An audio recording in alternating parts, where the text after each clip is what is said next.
When you had that third failure in a row, did you think, I need to pack this in? Never. Why not? I don't ever give up. I mean, I'd have to be dead or completely incapacitated. How close to death did you come? Within single-digit weeks. 22 hours a day, or like what? How many I hours? was working, so 7 days a week, sleeping in the factory. I worked everywhere I worked from the paint shop, general assembly, body shop. Do you ever worry about yourself imploding? Like it just Yeah, absolutely. No one should put this many hours into work.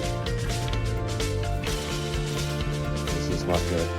In the last 12 years, I've only tried to take a week off twice. The first time I took a week off, the orbital sciences rocket exploded, and Richard Branson's rocket exploded in that same week. The second time I took a week off, my rocket exploded. The lesson here is don't take a week off. Okay, I think I feel fear quite strongly. So it's not as though I just have the absence of fear. I feel it quite strongly. But there are just times when something is important enough, you believe in it enough that you do it in spite of the fear. So speaking of important things, Like people shouldn't think people should think, well, I feel fear about this and therefore I shouldn't do it. It's normal to feel fear. Like you'd have to be something mentally wrong. You shouldn't feel fear. so you just feel it and not the importance of it. Yeah, I think something that can be helpful is fatalism to some degree. If you just accept the probability, then that diminishes fear. So, when starting SpaceX, I thought the odds of success were less than 10%. And I just accepted that actually probably I would just lose everything. But that maybe would make some progress if we could just move the ball forward. Even if we died, maybe some other company could pick up the baton and keep moving it forward. Creating a company is almost like having a child. So it's sort of like, how do you say your child should not have food?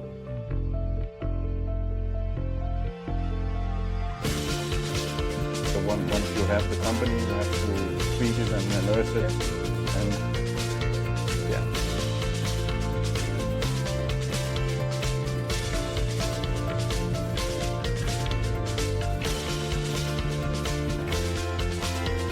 There wasn't tough times in 2008, end of 2008. How did you get through that period of crisis? Yeah. I certainly didn't expect to be for any of these things to happen, honestly. Yeah. I just I knew I wanted to be involved in technology. In fact, the only reason I started a company back in '95, an internet company, was because I couldn't get it. There were only a few internet companies, and I couldn't get a job at any of them. So I tried to get a job at Netscape, and sent my resume in and tried hanging out in the lobby, but I was too shy to talk to anyone. And then I was like, okay, well, I guess I'll have to start a company because I can't get a job anywhere. There's no need even to have a college degree at all, or even high school. I mean, if somebody graduated from a great university, that may be an indication that they will be capable of great things, but it's not necessarily the case. If you look at, say, people like Bill Gates or Larry Ellison, Steve Jobs, these guys didn't graduate from college. But if you had a chance to hire them, of course, that would be a good idea. So, just looking just for evidence of exceptional ability. And if there's a track record of exceptional achievement, then it's likely that will continue into the future. Depending on how well you want to do, particularly if you're starting a company, you work super hard. So what is super hard to me? When my brother and I were starting our first company, instead of getting an apartment, we just rented a small office and we slept on the couch. And we showered at the YMCA.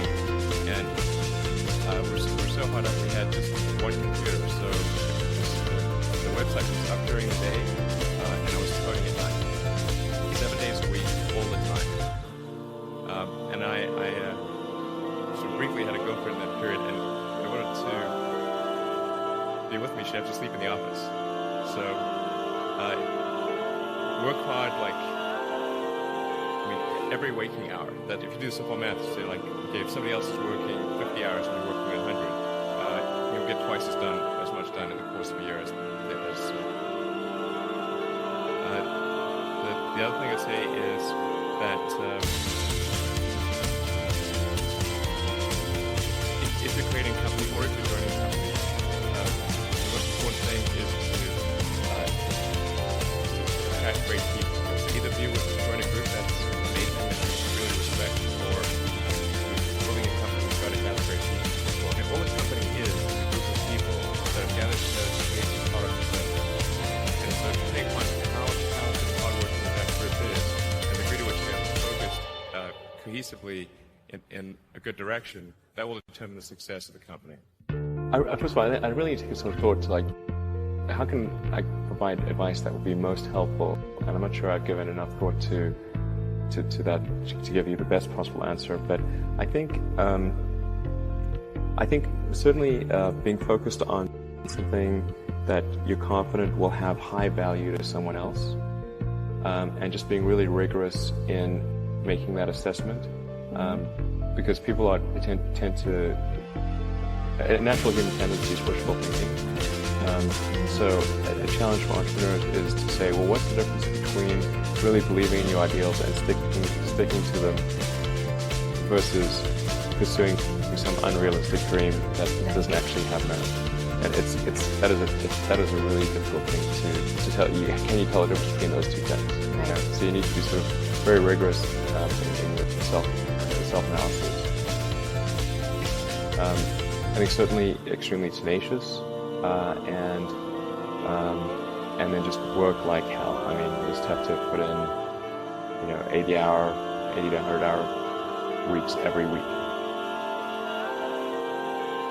And then all those things improve the odds of success.